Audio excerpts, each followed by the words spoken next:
आप सभी साथियों का स्वागत है आज के हमारे नए वीडियो में। दोस्त मेरे, जैसा कि मैं आप लोग को बोला था कि मैं फिजिक्स की क्लास जब भी लेके आऊँगा, मैं पहली वीडियो आपके सामने लेके आऊँगा बेसिक ऑफ इलेक्ट्रिसिटी यानी विद्युत के मूल के बारे में। और दोस्त मेरे, ये वीडियो पूरी तरीके से एकदम कंटेंट से भरा हुआ, जिसमें आपको इलेक्ट्रिसिटी के बारे में बहुत सारी कंटेंट एकदम ताज़ी ताज़ी लेके आया हूँ कि आपका पूरा कंसेप्ट एकदम क्लियर हो जाए कि आखिर विद्युत होती क्या है। इस वीडियो से दोस्त मेरे, जितने भी कमज़ोर छात्र हैं या वे लोग जिसे इलेक्ट्रिसिटी के बारे में कुछ भी नहीं पता है, यहाँ से वो अपनी इलेक्ट्रिसिटी को स्टार्ट कर देंगे एकदम जीरो लेवल से। ठीक है। और दोस्त मेरे हाथ से बनाया गया पीडीएफ, मैं खुद पीडीएफ को लिखा हूँ, कमेंट और डिस्क्रिप्शन दोनों जगह जाएंगे, वहाँ पे पीडीएफ का लिंक आपको मिल जाएगा। जैसे ही क्लिक करेंगे, आपको जो चीज़ मैं पढ़ा रहा हूँ इसका नोट्स आपको मिल जाएगा एकदम बिल्कुल फ्री आपके लिए। ठीक है, कोई दिक्कत कोई परेशानी नहीं है। हम अपने बेसिक इलेक्ट्रिसिटी को स्टार्ट करते हैं, लेकिन उससे पहले दोस्तों मेरे एक बात याद रखना। ठीक है। क्लास 12 में हमें 2 बुक पढ़नी है। क्लास 12 में हमें कितनी बुक पढ़नी है? 2 बुक पढ़नी है फिजिक्स की। क्लास 12 में हमें फिजिक्स की 2 बुक पढ़नी है। एक पहला बुक है जिसे हम फर्स्ट बुक कहते हैं। इस फर्स्ट बुक में हमें पढ़ना है सिर्फ और सिर्फ इलेक्ट्रिसिटी के बारे में, इलेक्ट्रिसिटी के बारे में यानी विद्युत के बारे में। किसके बारे में पढ़ना है दोस्त मेरे? इलेक्ट्रिसिटी यानी विद्युती के बारे में। ठीक है। दूसरे नंबर पे दोस्त मेरे मुझे पढ़ना है प्रकाश यानी लाइट के बारे में। किसके बारे में पढ़ना है? लाइट के बारे में, जिसे हम कहते हैं प्रकाश। ठीक है। मोटा मोटे रूप से समझो दोस्त मेरे कि क्लास 12 में हमारे पास 2 बुक हैं। पहले बुक में हमें इलेक्ट्रिसिटी के बारे में पढ़नी है, दूसरे बुक में हमें लाइट के बारे में पढ़ना है। एक के बाद दोस्त मेरे याद रखना, ये जो इलेक्ट्रिसिटी है एग्जाम में हमको 50 मार्क दे के जाती है, 50 नंबर दे के जाती है। ये इलेक्ट्रिसिटी का पूरा चैप्टर, जितना भी चैप्टर है पूरा पढ़ लेंगे दोस्त मेरे तो आपको ये 50 नंबर दे के जाती है। और ये जो प्रकाश है ना, ये भी हमको 50 नंबर दे के जाती है। और टोटल की बात करो दोस्त मेरे तो 50 नंबर यहाँ से, 50 नंबर यहाँ से, टोटल फिजिक्स में हमको 100 नंबर मिल जाते हैं। ठीक है। टोटल कितना नंबर मिल जाते हैं? 100 नंबर मिल जाते हैं। और दोस्त मेरे, जितना कंसेप्ट आपको बताऊंगा, चाहे वो डेरिवेशन चाहे नियम, ये classes per day by day चलने वाली है। ये क्लास को पूरी तरीके से यदि देख लेते हैं तो ये 100 नंबर आपका बन जाएगा एग्जाम में। ठीक है।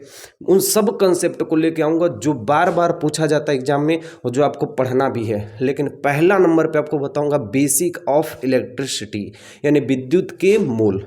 ठीक है। एक के बात याद रखना दोस्त मेरे, 50 नंबर इलेक्ट्रिसिटी से, 50 नंबर लाइट से। पहले बुक से 50 नंबर, दूसरे बुक से भी 50 नंबर। ठीक है। ये फर्स्ट बुक है और ये हमारी सेकंड बुक है। ठीक, कोई दिक्कत कोई परेशानी नहीं है। यहाँ तक पहले आपको एकदम कंसेप्ट क्लियर होना चाहिए। इसके बाद हम स्टार्ट करेंगे बेसिक ऑफ इलेक्ट्रिसिटी। ठीक है, ध्यान दीजिएगा। इलेक्ट्रिसिटी, इलेक्ट्रिक का मतलब होता है इलेक्ट्रॉन, इलेक्ट्रिक का मतलब होता है इलेक्ट्रॉन, और सिटी का मतलब होता है फ्लो हो जाना। एक के बाद दोस्त मेरे याद रखना, इलेक्ट्रिक का मतलब होता है इलेक्ट्रॉन, सिटी का मतलब होता है फ्लो हो जाना। इलेक्ट्रॉन का फ्लो हो जाना, इलेक्ट्रॉन का फ्लो हो जाना, इलेक्ट्रॉन का फ्लो हो जाना। किसी तार में इलेक्ट्रॉन का बहना ही विद्युत धारा कहलाती है। एक के बात याद रखना दोस्त मेरे, flow of electron is called electricity, flow of electron is called electricity. किसी तार में इलेक्ट्रॉन का बहना ही विद्युत धारा कहलाती है। याद रहे दोस्त मेरे, कहना है आपको, किसी तार में इलेक्ट्रॉन का बहना ही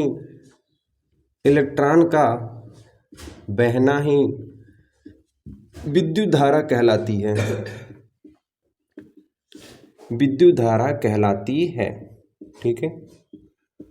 किसी तार में इलेक्ट्रॉन का बहना ही विद्युत धारा कहलाती है।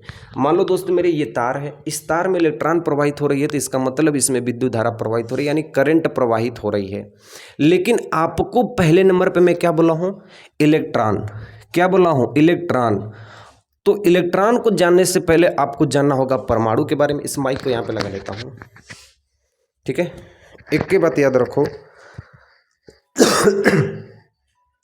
पहले नंबर पे आपको जानना होगा इलेक्ट्रॉन। दोस्त मेरे, इलेक्ट्रॉन को जानने से पहले आपको जानना होगा परमाणु के बारे में। परमाणु को जानने से पहले आपको जानना होगा तत्व के बारे में। तत्व को जानने से पहले आपको जानना होगा पदार्थ के बारे में। इन 4 चीज़ों को समझेंगे तभी आपको ये इलेक्ट्रॉन, प्रोटॉन और न्यूट्रॉन का कंसेप्ट समझ में आएगा।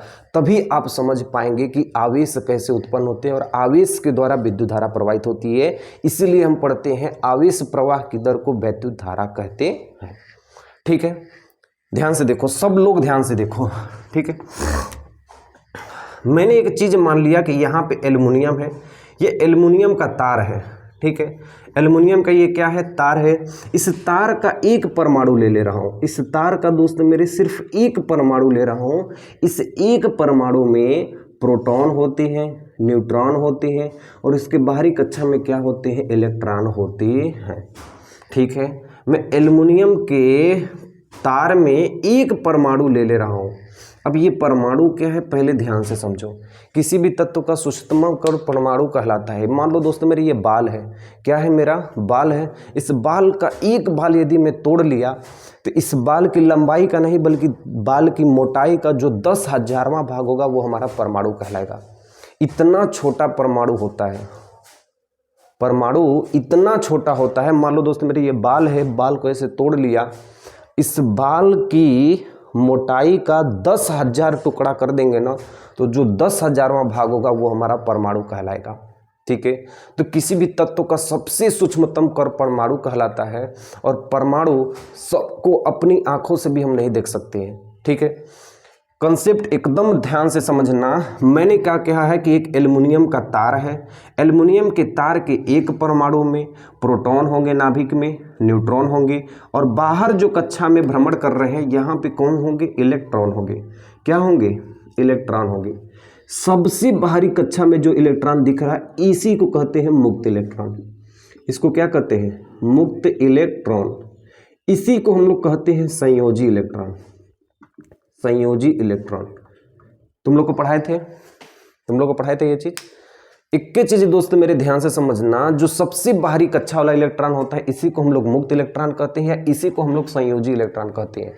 दूसरे नंबर पे ध्यान से देखना, ये जो इलेक्ट्रॉन है इसकी बहुत सारी गुण और विशेषताएं हैं। ठीक है, इलेक्ट्रॉन का प्रवाह इसी इलेक्ट्रॉन का प्रवाह होता है, इसी इलेक्ट्रॉन का प्रवाह होता है, इसी इलेक्ट्रॉन का प्रवाह होता है। ठीक है, इसी इलेक्ट्रॉन का प्रवाह होता है किसमें, चालकों में, किसमें, चालकों में, किसमें, चालकों में। ठीक है, सबसे बाहरी कक्षा वाले इलेक्ट्रॉन को मुक्त इलेक्ट्रॉन कहते हैं, इसे संयोजी इलेक्ट्रॉन कहते हैं। इसी इलेक्ट्रॉन का प्रवाह होता है और यही जो बाहर वाला इलेक्ट्रॉन है यही रासायनिक अभिक्रिया में भाग लेता है।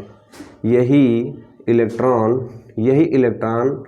रासायनिक क्रिया में भाग लेता है, रासायनिक क्रिया में भाग लेता है। दोस्तों मेरे 3 लाइन है, इसको बस याद रखना हमेशा के लिए। किसी भी परमाणु के अंतर्गत प्रोटॉन और न्यूट्रॉन होते हैं और बाहरी कक्ष में जो होता है उसे इलेक्ट्रॉन कहते हैं। प्रोटॉन और न्यूट्रॉन इन दोनों को हम न्यूक्लियन कहते हैं और बाहर वाले सबसे इलेक्ट्रॉन को हम मुक्त इलेक्ट्रॉन या संयोजी इलेक्ट्रॉन कहते हैं। यही इलेक्ट्रॉन का प्रवाह होता है किसमें, चालकों में, किसमें, चालकों में। चालक में इसी इलेक्ट्रॉन का प्रवाह होता है और यही इलेक्ट्रॉन रासायनिक क्रिया में भाग लेता है। यही हमारा इलेक्ट्रॉन किसी भी रासायनिक अभिक्रिया में भाग लेता है। दूसरे नंबर पे जो कंसेप्ट हमारा दोस्त मेरी, ये जो बीच में है इलेक्ट्रॉन, इसके बीच में जितना भी इलेक्ट्रॉन है इन सबको हम लोग कहते हैं कोर। कौन सा इलेक्ट्रॉन कहते हैं, कोर इलेक्ट्रॉन कहते हैं। ठीक है, संयोजी इलेक्ट्रॉन के पीछे या नाभिक के बाद और मुक्त इलेक्ट्रॉन के बीच में जितने भी इलेक्ट्रॉन होते हैं इसको हम कोर इलेक्ट्रॉन कहते हैं, कोर इलेक्ट्रॉन कहते हैं। सबसे बाहर वाले इलेक्ट्रॉन को क्या कहते हैं, मुक्त इलेक्ट्रॉन या संयोजी इलेक्ट्रॉन। सबसे अंदर वाले इलेक्ट्रॉन को क्या कहते हैं, कोर इलेक्ट्रॉन। और नाभिक में क्या होते हैं, प्रोटॉन और न्यूट्रॉन, इसी को हम लोग क्या कहते हैं, न्यूक्लियॉन। क्या कहते हैं, न्यूक्लियॉन। ठीक है, मैं आप लोग को एक चीज बता रहा हूं, यहाँ पे एक एल्युमिनियम का लिया हूं। एल्युमिनियम का बाहरी कक्षा का जो इलेक्ट्रॉन है वो प्रवाह होगा। इलेक्ट्रॉन क्या होगा, इलेक्ट्रॉन प्रवाह होगा। एल्युमिनियम का बाहरी कक्षा का इलेक्ट्रॉन क्या करेगा, प्रवाह होगा। इसलिए एल्युमिनियम एक चालक है। एल्युमिनियम एक क्या है, चालक है। एल्युमिनियम के क्या है, धातु है। एल्युमिनियम एक चालक है, एल्युमिनियम एक धातु है। और यहीं पे मैं क्लोरीन ले लेता हूँ। यहीं पे मैं क्या ले लेता हूँ, क्लोरीन ले लेता हूँ। क्लोरीन 17 क्लोरीन होता है। क्लोरीन को मैं यहाँ पे ले लेता हूँ, क्लोरीन का एक परमाणु ले लेता हूँ, तो इसमें इलेक्ट्रॉन का प्रवाह नहीं होता है, इसमें इलेक्ट्रॉन का प्रवाह नहीं होता है, ठीक है। इसमें इलेक्ट्रॉन का प्रवाह नहीं होता, इसलिए क्लोरीन कुचालक होती है। क्लोरीन क्या होती है? कुचालक। कुचालक जिसमें धारा प्रवाहित न, क्लोरीन क्या होगा? कुचालक होगा। कल एक तो लड़का था, ठीक है, कमेंट किया था कि भैया आपके हथवा में का महाकाल वाला कहाँ है। ओके, वीडियो से मतलब नहीं है, वो बोल रहा है कि भैया तुम्हारे हथवा में जो महाकाल का पहलवा, महाकाल के थे रबड़ जैसे था और पहन के पढ़ाते थे, तो हमको बहुत बुरा लगा कि यार हम पढ़ाई कर रहे हैं, पढ़ा रहे हैं लड़कों को, और वहाँ पे महाकाल का लेके पढ़ा रहे हैं, तो उस चीज़ को हमने क्या किया, निकाल दिया, ठीक है। बहुत पहले देखे होगे हमारे हाथ में। वो कह रहा भैया तुम्हारे हथवा में महाकाल का है, वो क्या होगा। तो हम कह आ जाओ, चंदौली जिला से हैं, फ़ोन कर दियो, हम भैया के तुमको दे देंगे महाकाल के, एक ठे चच्चठे दे देंगे, हमारे हथवा में का पहने वाला दे देंगे। आगे देखो, यहाँ तक पूरा एकदम क्लियर हो गया, ठीक है। 21 नंबर पे याद रहे दोस्त मेरे, आपको इलेक्ट्रॉन जानना होगा। अभी मैं इलेक्ट्रॉन के बारे में बता रहा हूँ, ठीक है।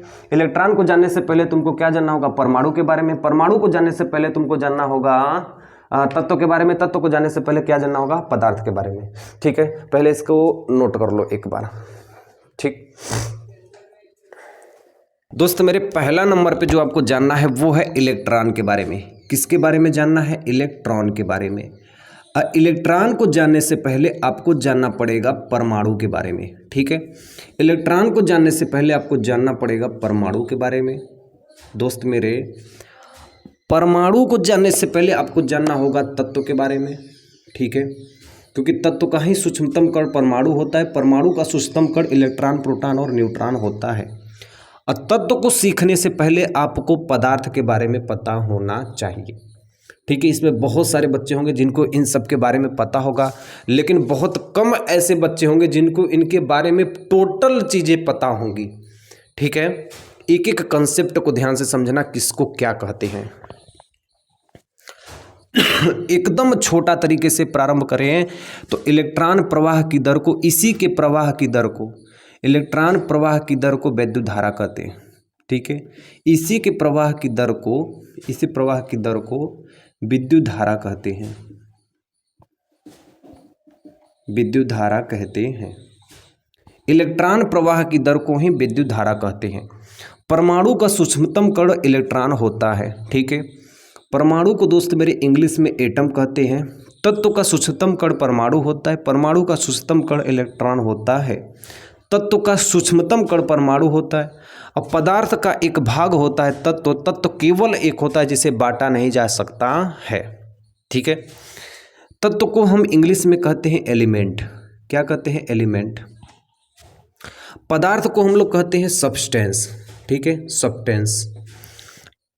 एक ही बात याद रखना दोस्त मेरी, पदार्थ टोटल 3 प्रकार के होते हैं, ठीक है। एक तत्व, एक यौगिक, एक मिश्रण, ठीक है। पदार्थ 3 प्रकार के, एक तत्व, एक यौगिक, एक मिश्रण। तत्व वे होते हैं जिसे बांटा नहीं जा सकता, जिसे अलग नहीं किया जा सकता। तत्व केवल एक ही होते हैं। यौगिक 2 या 2 से अधिक तत्व मिलकर यौगिक का निर्माण करते हैं। 2 या 2 से अधिक तत्व यौगिक मिलकर एक निश्चित अनुपात में मिश्रण का निर्माण करते हैं, ठीक है। ये सब कुछ आपको PDF में मिल जाएगा दोस्त मेरे, पूरा मेरे हाथ से लिखा गया नोट्स है, ठीक है। मेनली आपको जो चीज़ें जाननी है वो दोस्त मेरे, आपको तत्व के बारे में जानना है। तत्व के बारे में यदि आप अच्छे से जानेंगे तो इलेक्ट्रॉन का पूरा खेल आप समझ में जाएंगे। दोस्त मेरी, ये तत्व 3 प्रकार के होते हैं। एक धातु, ठीक है, एक अधातु, एक उपधातु, ठीक है। एक धातु, एक अधातु, एक उपधातु। धातु धनायन बनाने की प्रवृत्ति रखते हैं इलेक्ट्रॉन त्याग कर। अधातु ऋणायन बनाने की प्रवृत्ति रखते हैं। और उपधातु जिसे धनायन और ऋणायन दोनों का गुण पाया जाता है उसे उपधातु कहते हैं। दोस्त मेरे ध्यान से समझना, धातु जिसे इंग्लिश में मेटल कहते हैं, उपधातु जिसे हम नॉन मेटल कहते हैं, ठीक है, उपधातु जिसे मेटेलॉइड्स कहते हैं, ठीक है। मैं धातु में किन्हीं 3 तत्वों को ले लेता हूं, जैसे हमारे पास हो गया चांदी, सबसे ज़्यादा चलकता होती है तो चांदी में होती है। फिर उसके बाद मैं ले लेता हूं एल्युमिनियम और कॉपर ले लेता हूं। ठीक है, ये 3 धातु को दोस्त मैं ले लिया हूँ। उसके बाद आ जाओ अधातु में। अधातु में मैं ले लेता हूँ क्लोरीन को 17 क्लोरीन। उपधातु में जर्मेनियम और सिलिकॉन को ले लेता हूँ। ठीक है, धातु में ये जो तीनों धातुएं हैं, तत्व हैं, इसके बाहरी कक्षा के इलेक्ट्रॉन का प्रवाह होता है। इसके बाहरी कक्षा का इलेक्ट्रॉन का प्रवाह होता है। और क्लोरीन के बाहरी कक्षा का इलेक्ट्रॉन का प्रवाह नहीं होता है, प्रवाह नहीं होता है। ठीक है, और जर्मेनियम और सिलिकॉन के इलेक्ट्रॉन के प्रवाह कभी होता है, कभी नहीं होता है। प्रवाह होता है, कभी नहीं होता है। पदार्थ 3 प्रकार के होते हैं, एक तत्व, एक यौगिक, एक मिश्रण। अगर पदार्थ की अवस्था यदि पूछा जाए तो आपको बोलना है 5 प्रकार के होते हैं, ठोस, द्रव, गैस, एक प्लाज्मा, एक बीईसी जिसे बोस-आइंस्टीन कंस्टेंटेंस कहा जाता है। दोस्तों मेरे ध्यान से समझना, पदार्थ 3 प्रकार के होते हैं, एक तत्व, एक यौगिक, एक मिश्रण। तत्व वे होता है, तत्व विषय कहा जाता है जिसको तोड़ के या मोड़ के कभी भी अलग नहीं किया जा सकता। तत्व केवल एक ही अणु का बना हुआ होता है, उसे हम तत्व कहते हैं। ठीक है दोस्तों मेरे, लोहा है, लोहा को आप 100 टुकड़े कर दीजिए फिर भी लोहा ही लोहा कहलाएगा, चाहे वो 100वां टुकड़ा ही क्यों ना हो। तो तत्व को कभी भी काट के अलग नहीं किया जा सकता है। यौगिक उसे कहते हैं 2 या 2 से अधिक तत्व मिलकर यौगिक का निर्माण करते हैं। तत्व और यौगिक एक निश्चित अनुपात में मिलकर मिश्रण का निर्माण करते हैं। लेकिन हमको जो मेनली चीज समझना है वो है तत्व के बारे में। ठीक है, तत्व पदार्थ का एक भाग है। ठीक है, तत्व पदार्थ का एक भाग है, तत्व पदार्थ का एक भाग है। ठीक है, अब परमाणु तत्व का सूक्ष्मतम कण परमाणु है। तत्व का सूक्ष्मतम कण परमाणु है। तत्व का सूक्ष्मतम कण क्या है? परमाणु है। ठीक है, और यौगिक का सूक्ष्मतम कण क्या होता है? अणु होता है। ठीक है, अणु को हम लोग मॉलिक्यूल कहते हैं, अणु को हम लोग क्या कहते हैं? मॉलिक्यूल कहते हैं। परमाणु को हम लोग एटम कहते हैं। धातु का भी सूक्ष्मतम कण परमाणु होता है, अधातु का भी सूक्ष्मतम कण परमाणु होता है, उपधातु का भी सूक्ष्मतम कण परमाणु होता है, और तत्व का भी सूक्ष्मतम कण परमाणु होता है। ठीक है, आपको जो चीज़ें मैं बता रहा हूँ दोस्त मेरे, मैं यहाँ पे धातु ले लिया हूँ, एक चांदी, एक एल्युमिनियम, एक कॉपर। यहाँ पे मैं अधातु में क्लोरीन ले लिया हूँ। इसमें इलेक्ट्रॉन का प्रवाह नहीं होता, इसमें इलेक्ट्रॉन का प्रवाह होता है, और इसमें इलेक्ट्रॉन का प्रवाह कभी होता है, कभी नहीं होता है, कभी होता है, कभी नहीं होता है। अब बोलोगे भैया ये इलेक्ट्रॉन का प्रवाह क्या है? अभी आपको जस्ट पहले बताया हूँ कि बाहरी कक्षा का ही इलेक्ट्रॉन प्रवाह होता है, बाहरी कक्षा का ही इलेक्ट्रॉन प्रवाह होता है। जैसे यहाँ पे एल्युमिनियम है। ठीक है, एल्युमिनियम 13 पे एल्युमिनियम होता है, जैसे 2 8 3, इसका इलेक्ट्रॉनिक विन्यास क्या होगा? 2 8 3, यानी बाहरी कक्षा में कितना इलेक्ट्रॉन? 3 इलेक्ट्रॉन। और जब 1 2 या 3 इलेक्ट्रॉन होते हैं तो प्रवाह होता है। जब 1 2 या 3 इलेक्ट्रॉन होते हैं तो इलेक्ट्रॉन का प्रवाह होता है, और 3 से ज़्यादा हो जाएंगे तो इलेक्ट्रॉन का प्रवाह नहीं होता। इसलिए क्लोरीन के बाहरी कक्षा में कितना होता है? क्लोरीन 17, क्लोरीन 2 8 7, इसके बाहरी कक्षा में कितना इलेक्ट्रॉन है? 7। हम आपको बोले हैं कि 1 2 3 इलेक्ट्रॉन होते हैं तो इलेक्ट्रॉन का प्रवाह होता है, 7 इलेक्ट्रॉन, इसलिए इलेक्ट्रॉन का प्रवाह नहीं होता है। इसलिए जिसका प्रवाह होता है उसे हम चालक कहते हैं, जिसका प्रवाह होते हैं उसे हम क्या कहते हैं? चालक। जिसका इलेक्ट्रॉन का प्रवाह नहीं होता है उसे हम कहते हैं कुचालक, कुचालक। ठीक है, और उपधातु का कभी प्रवाह होता है, कभी प्रवाह नहीं होता, इसलिए हम कहते हैं इसे अर्धचालक, अर्धचालक। बात समझ में आई दोस्त मेरे? जिसमें इलेक्ट्रॉन का प्रवाह होता है, जिसमें धारा आसानी से प्रवाहित हो जाती है उसे हम चालक कहते हैं। जिसमें धारा आसानी से प्रवाहित नहीं होती है उसे हम कुचालक कहते हैं। जिसमें धारा प्रवाहित कभी कभी होती है, कभी कभी नहीं होती, उसे हम अर्धचालक कहते हैं, यानी सेमी कंडक्टर कहते हैं। ठीक है, चालक, सभी धातुएं चालक होती हैं। यहाँ पे दोस्त मेरे पॉइंट में लिख देना, सभी धातुएं चालक होती हैं। सभी धातुएं दोस्त मेरे क्या होती हैं? चालक होती हैं। और सभी अधातुएं कुचालक होती हैं, सभी अधातुएं कुचालक होती हैं। और अर्धचालक सभी उपधातुएं अर्धचालक होती हैं। और सदैव इसमें जो धारा प्रवाहित होगा, वो उच्च विभव से उच्च विभव से निम्न विभव की ओर प्रवाहित होगा, निम्न विभव की ओर प्रवाहित होगा। और इसमें उच्च विभव से निम्न विभव की ओर प्रवाहित नहीं होगा, इसमें कभी होगा कभी नहीं होगा। ठीक है, यही मेन कंसेप्ट है दोस्त मेरे। एकदम आपको पूरा एकदम साफ यहाँ से कंसेप्ट एकदम क्लियर हो गया होगा कि क्या है इतना सारा सब कुछ राज इलेक्ट्रिसिटी के पीछे। ठीक है, एक बार फिर से ध्यान से देखना। धातु क्या होते हैं? धातु वे होते हैं जिसमें म लगा होता है। धातु जो धनायन बनाने की प्रवृत्ति रखते हैं। अधातु वे होते हैं जिसमें ऋणायन बनाने की प्रवृत्ति रखते हैं। जितनी भी अधातुएं हैं सब के सब कुचालक होते हैं, और जितनी भी धातुएं हैं सब के सब चालक होती हैं। सभी चालक धातुएं होती हैं, सभी कुचालक अधातुएं होती हैं, सभी उपधातु अर्धचालक होती हैं। धातु में इलेक्ट्रॉन का प्रवाह होता है, इसलिए इसमें करंट प्रवाहित होते हैं। जैसे एल्युमिनियम हो गया, कॉपर हो गया, और जितनी भी धातुएं हैं सब में इलेक्ट्रॉन का प्रवाह होता है, और जितनी भी अधातुएं हैं उसमें इलेक्ट्रॉन का प्रवाह नहीं होता है। इसलिए क्लोरीन एक क्या है? कुचालक पदार्थ है। ठीक है, उपधातु जिसमें इलेक्ट्रॉन का प्रवाह कभी कभी होता है, कभी कभी नहीं होता है। ठीक, यहाँ तक क्लियर एकदम? कोई चीज़ छूट नहीं रहा है दोस्त मेरे? नहीं, कोई भी चीज़ छूट नहीं रहा है। बाकी रही दोस्त मेरे इसकी परिभाषा, तो सबसे पहला काम दोस्त मेरे अभी के अभी जाओ और डिस्क्रिप्शन या कमेंट में वहाँ पे आपको पीडीएफ है, मेरे हाथ का लिखा हुआ पीडीएफ है, उसको डाउनलोड करो और वहाँ से पूरा एकदम नोट्स बना डालो। ठीक है, the flow of electron is called electricity. Electron का बहना विद्युत धारा कहलाती है। तो पहले आपको इलेक्ट्रॉन जानना होगा। आवेश प्रवाह की दर को विद्युत धारा कहते हैं, यानी इलेक्ट्रॉन प्रवाह को भी हम विद्युत धारा कहते हैं। इलेक्ट्रॉन से पहले परमाणु का सूक्ष्मतम कण इलेक्ट्रॉन होता है। परमाणु किसे कहते हैं? तत्व का सूक्ष्मतम कण परमाणु कहलाता है। परमाणु धातु का भी सूक्ष्मतम कण, अधातु का भी सूक्ष्मतम कण, उपधातु का भी सूक्ष्मतम कण होता है। ठीक है, पदार्थ का एक भाग तत्व होता है। पदार्थ की 3 अवस्थाएं होती हैं। तत्व यौगिक मिश्रण, जिसका केवल एक ही अणु से मिलकर बना होता है उसे तत्व कहते हैं। यौगिक 2 या 2 से अधिक तत्व मिलकर यौगिक का निर्माण करते हैं। 2 या 2 से अधिक तत्व या यौगिक एक निश्चित अनुपात में मिलते हैं, उसे हम मिश्रण कहते हैं। ठीक है, और इतना दोस्त मेरे है, पहले इसको एक बार कंसेप्ट तरीके से एकदम लिख लीजिए, आपका यहाँ से बहुत सारा कंसेप्ट बन जाएगा। ठीक है, कभी भी दोस्त मेरे आपका कहीं भी यहाँ से कोई दिक्कत नहीं होगा। और एक चीज़ और है, पहले इसको नोट कर लो, फिर मैं आपको बताता हूँ इसके बाद क्या क्या चीज़ है।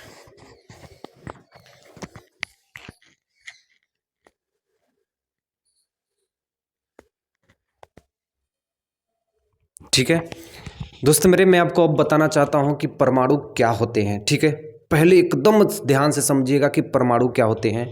यदि कोई भी तत्व का एक परमाणु है, उसके अंतर्गत 2 चीज़ें मेनली होती हैं, प्रोटॉन और न्यूट्रॉन। 2 चीज़ें मेनली होती हैं, प्रोटॉन और न्यूट्रॉन, और इसके बाहरी कक्षा में होते हैं इलेक्ट्रॉन। इसके बाहरी कक्षा में क्या होते हैं दोस्त मेरे? इलेक्ट्रॉन। आपको बताया हूँ कि यहाँ पे इलेक्ट्रॉन, यहाँ पे इलेक्ट्रॉन, यहाँ पे इलेक्ट्रॉन, यहाँ पे सबसे बाहरी वाले इलेक्ट्रॉन को हम लोग मुक्त इलेक्ट्रॉन कहते हैं। क्या कहते हैं दोस्त मेरे? मुक्त इलेक्ट्रॉन, या इसी को हम लोग संयोजी इलेक्ट्रॉन कहते हैं। ठीक है, संयोजी इलेक्ट्रॉन कहते हैं। नाभिक, इन दोनों को, प्रोटॉन और न्यूट्रॉन, ये जो नाभिक में रहते हैं, इसको दोस्त मेरे, इसको हम कहते हैं न्यूक्लियन। क्या कहते हैं? न्यूक्लियन। ठीक है, क्या कहते हैं दोस्त मेरे? इससे न्यूक्लियन कहते हैं। और जो इलेक्ट्रॉन होते हैं,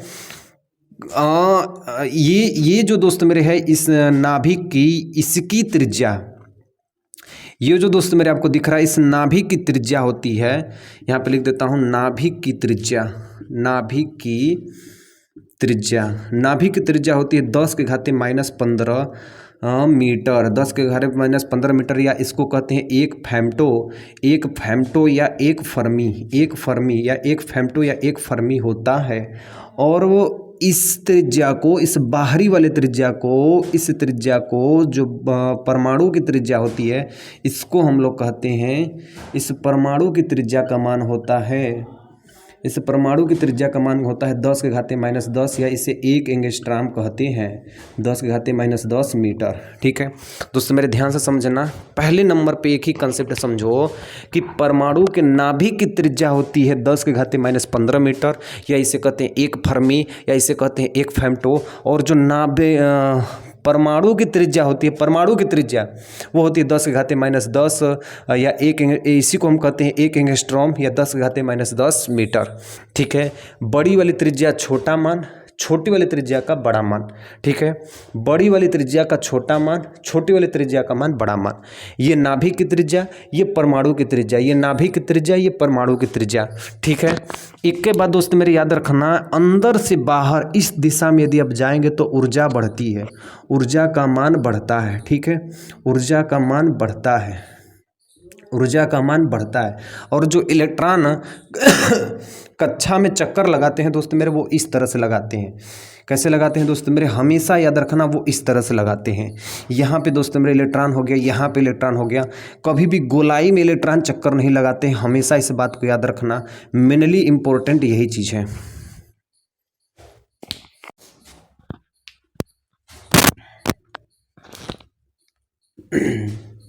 कभी भी दोस्त मेरे इलेक्ट्रॉन कभी भी गोलाई में चक्कर नहीं लगाता। यदि मैं आपसे क्वेश्चन करूं कि दोस्त मेरे इलेक्ट्रॉन कैसा चक्कर लगाता है, अगर ऑप्शन में दे दिया कि गोला में और एक दे दिया दीर्घ वृत्ताकार में, दीर्घ वृत्ता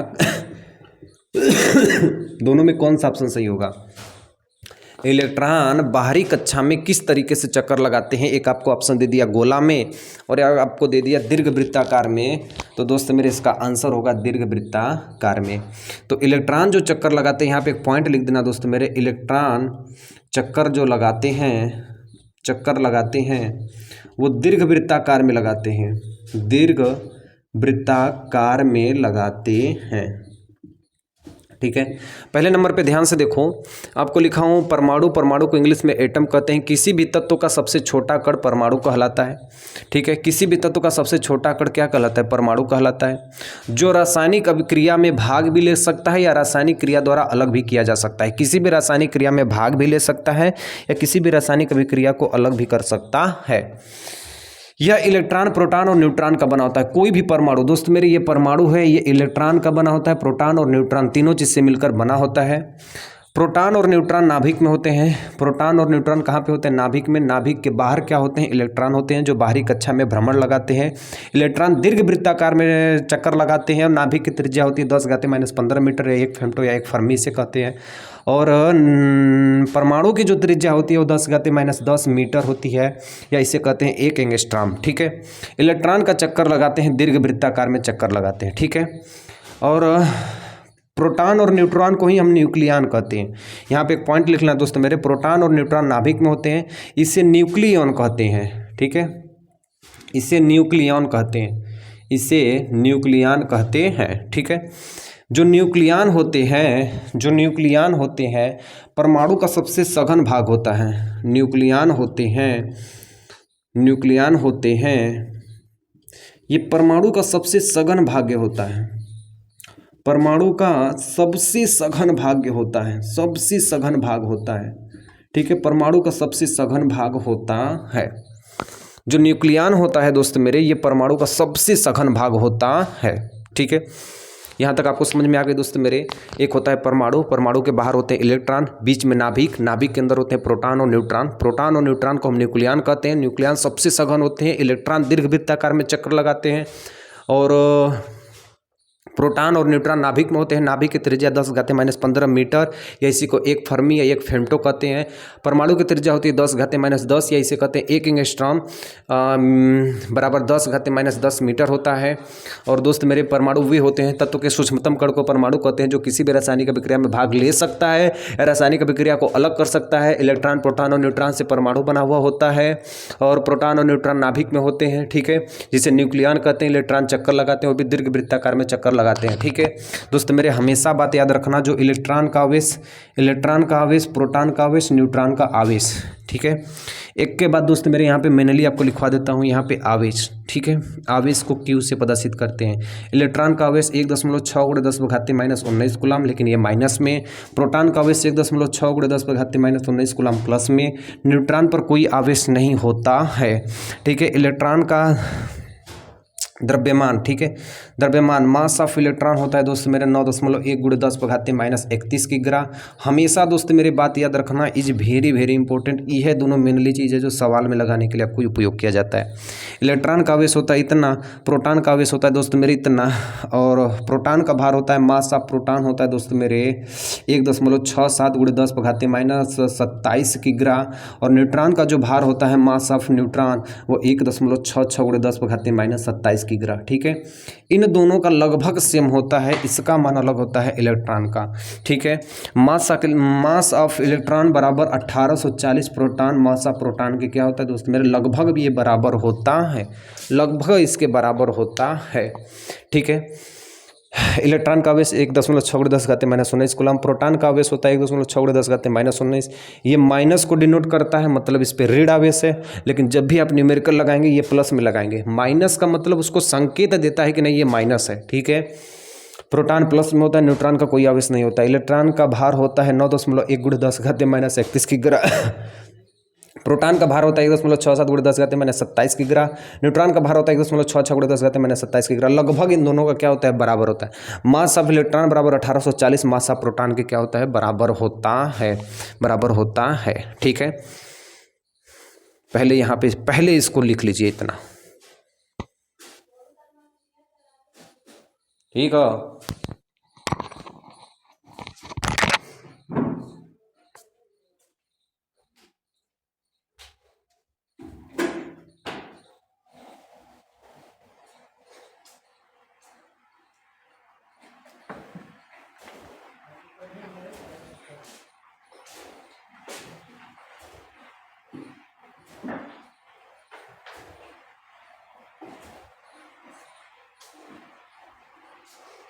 अब हम बात करेंगे दोस्त मेरे मुक्त इलेक्ट्रॉन या संयोजी इलेक्ट्रॉन के बारे में, ठीक है। इसी मुक्त इलेक्ट्रॉन को हम संयोजी इलेक्ट्रॉन कहते हैं। मुक्त इलेक्ट्रॉन को हम क्या कहते हैं दोस्त मेरे, संयोजी इलेक्ट्रॉन कहते हैं, संयोजी इलेक्ट्रॉन, ठीक है। सबसे बाहरी कक्षा वाले इलेक्ट्रॉन को मुक्त इलेक्ट्रॉन या संयोजी इलेक्ट्रॉन कहते हैं। एकदम याद कर लेना दोस्त मेरे, सबसे बाहरी कक्षा वाले को मुक्त इलेक्ट्रॉन या संयोजी इलेक्ट्रॉन कहते हैं। अंदर वाले इलेक्ट्रॉन को हम लोग कोर इलेक्ट्रॉन कहते हैं। यही इसी इलेक्ट्रॉन का दोस्त मेरे प्रवाह होता है चालकों में। धातु, जितनी भी धातुएं होती हैं, सबसे बाहरी कक्षा में इलेक्ट्रॉन को हम मुक्त इलेक्ट्रॉन कहते हैं, ठीक है। अधिकांश धातुएं जिनकी बाहरी कक्षा में 1, 2, 3 इलेक्ट्रॉन होते हैं, अधिकांश जितनी भी धातुएं होती हैं, ठीक है। धातु किसे कहते हैं, जिसमें म लगा हो, ठीक है। सोडियम, मैग्नीशियम, एल्यूमिनियम, ठीक है। जितनी भी धातुएं हैं उनके अंत में म लगा होता है, ठीक है। 4-5 ठो को छोड़ के सब धातु में अंत में म लगा होता है। जिसके बाहरी कक्षा में, धातु के बाहरी कक्षा में 1, 2 या 3 इलेक्ट्रॉन होते हैं। मुक्त इलेक्ट्रॉन का ही प्रवाह होता है किसी भी तार में, ठीक है दोस्त मेरे। मान लो ये तार है, केबल है, जो भी मान लो दोस्त मेरे, जैसा भी तार हो, इसी तार में इलेक्ट्रॉन का ही प्रवाह होता है। इस तार में किसका प्रवाह होता है, इलेक्ट्रॉन का प्रवाह होता है। यह इलेक्ट्रॉन रासायनिक अभिक्रिया में भाग लेते हैं। यही बाहर वाले इलेक्ट्रॉन रासायनिक अभिक्रिया में भाग लेते हैं। मुक्त क्यों भाग लेते हैं ये भी समझो दोस्त मेरे, क्योंकि ये पहला वाला इलेक्ट्रॉन है, 2 इलेक्ट्रॉन लेके, पहला वाले कक्षा में 2 इलेक्ट्रॉन लेके संतुष्ट, दूसरा में 8 लेके संतुष्ट, तीसरों में 8 लेके संतुष्ट, लेकिन जो बाहर वाला रहेगा वो असंतुष्ट रहेगा। इसलिए रासायनिक अभिक्रिया में सबसे बाहर वाले इलेक्ट्रॉन ही भाग लेते हैं। मुक्त इलेक्ट्रॉन के कारण चालक में आवेश एक सिरे से दूसरे सिरे तक पहुंचते हैं। मान लो दोस्तों मेरे ये तार है, ठीक है। इस तार में बहुत सारे परमाणु होंगे, बहुत सारे परमाणु होंगे। इस परमाणु के बाहरी कक्षा में क्या होते हैं, इलेक्ट्रॉन होते हैं। बाहरी कक्षा में क्या होते हैं, इलेक्ट्रॉन होते हैं। ये इलेक्ट्रॉन इस सिरा से इस सिरा तक, इस सिरा से इस सिरा तक, इस सिरा से, ऐसे ये इलेक्ट्रॉन तारों में बहते हैं। तार में इलेक्ट्रॉन इसी तरह से बहते हैं, ठीक है। जैसा मैं आपको बता रहा हूँ, यदि यहाँ से इलेक्ट्रॉन बहेगा तो ऐसे बहेगा, ऐसे ऐसे ऐसे ऐसे। तो तार में इलेक्ट्रॉन कुछ इस तरह से बहते हैं, ठीक है। मुक्त इलेक्ट्रॉन के कारण चालक में, चालक को ही हम दोस्त मेरे तार कहते हैं। तार मतलब जिसमें धारा आसानी से प्रवाहित हो जाए, आवेश एक सिरे से दूसरे सिरे तक पहुँचते हैं। एक के बाद दोस्त मेरे याद रखना, धारा 2 तरीके से प्रवाहित होती है। एक ठोस में, ठीक है, ये क्या है, ठोस है। एक द्रव है, ठीक है। द्रव का मतलब होता है आयन। ये क्या है, द्रव। तो जब किसी ठोस में विद्युत धारा प्रवाहित होती है, इसको हम कहते हैं चालक, ठीक है। और किसी द्रव में धारा प्रवाहित होती है, इसको हम कहते हैं वैद्युत अपघट्य। वैद्युत अपघट्य, ठीक है। घोल, वैद्युत अपघट्य क्या होता है दोस्त मेरे? घोल होता है। घोल दो प्रकार के होते हैं, एक वैद्युत अपघट्य, एक वैद्युत अनअपघट्य। वैद्युत अनअपघट्य, अपघट्य, ठीक है। वैद्युत अपघट्य में धारा प्रवाहित नहीं होती है, वैद्युत अपघट्य में धारा प्रवाहित होती है, ठीक है। जब किसी ठोस में धारा प्रवाहित हो, जब किसी ठोस में धारा प्रवाहित हो तो उसे हम चालक कहते हैं। जब किसी द्रव यानी घोल, घोल का मतलब किसी घोल में धारा प्रवाहित हो तो उसको हम वैद्युत अपघट्य कहते हैं, ठीक है। जैसे दोस्त मेरे यहाँ पे हो गया H2O को H+OH माइनस है, हम यहाँ पे H2O को तोड़ दिए और यहाँ पे हो गया सोडियम और यहाँ पे हो गया क्लोराइड, ठीक है। तो ये आयन में टूटे हुए हैं, एक प्लस में एक माइनस में, एक प्लस में एक माइनस में। तो इसमें जो अणु टूटते हैं वो आयन में टूटते हैं। किस में टूटते हैं? आयन में टूटते हैं। और इसके अणु जो टूटते हैं, बहते हैं, वो इलेक्ट्रॉन के द्वारा बहते हैं। इसमें धारा का प्रवाह किसके द्वारा होता है? इलेक्ट्रॉन के द्वारा होता है, ठीक है। और इसमें जो धारा का प्रवाह होता है वो आयनों के द्वारा होता है। ठोस में धारा प्रवाहित होती है तो उसे हम चालक कहते हैं, और किसी द्रव में धारा प्रवाहित होती है तो उसे हम वैद्युत अपघट्य कहते हैं। एक लाइन लिख लेना दोस्त मेरे, ठोस में धारा प्रवाहित होती है तो उसे हम चालक कहते हैं, और किसी द्रव में धारा प्रवाहित होती है तो उसे हम वैद्युत अपघट्य कहते हैं, वैद्युत अपघट्य कहते हैं, ठीक है। ठोस में जो धारा प्रवाहित होती है वो इलेक्ट्रॉनों के द्वारा होती है। किसके द्वारा होती है दोस्त मेरे? इलेक्ट्रॉनों के द्वारा होती है। वैद्युत अपघट्य में जो धारा प्रवाहित होती है वो आयनों के द्वारा होती है। इतना सा दोस्त मेरे कंसेप्ट है, आपका पूरा यहाँ से क्लियर हो जाएगा, ठीक है। ठोस में जो धारा प्रवाहित होती है वो इलेक्ट्रॉनों के द्वारा, द्रव में जो धारा प्रवाहित होती है वो वैद्युत अपघट्य या आयनों के द्वारा धारा प्रवाहित की जाती है, ठीक है। जितना दोस्त मैं बोला हूँ इसको एकदम माइंड में फिट कर लेना, एकदम इसको बार बार देखना, ये पूरा आपका कंसेप्ट एकदम क्लियर हो जाएगा। अब से जो इसके बाद मैं वीडियो लेके आऊँगा वो चैप्टर नंबर 1 से वैद्युत आवेश तथा क्षेत्र। पहला चैप्टर क्या है दोस्त मेरे? वैद्युत आवेश तथा क्षेत्र। और पहला कंसेप्ट हम पढ़ेंगे वैद्युत आवेश, ठीक है। पहला चैप्टर का पहला चीज़ हम पढ़ेंगे वैद्युत आवेश। और यूनिट 1 में अभी हमारी जो धारा है वो स्थिर है। 2 में हमको पता ही है कि धारा चलने लगती है। तीसरा में चुंबक से चलेगी। चौथा में हम AC DC के बारे में पढ़ेंगे। 5वां में चुंबक से धारा बना के पढ़ेंगे। 5 यूनिट है दोस्त मेरे। 5 यूनिट को जितना नियम है सब डेरिवेशन करा दूंगा। पूरा क्लास एकदम मन से देखना, आपको पूरा जितना 100 नंबर है वो 100 नंबर आपका बन जाएगा, ठीक है। तो मिलता हूँ नेक्स्ट वीडियो में, तब तक के लिए जय हिंद।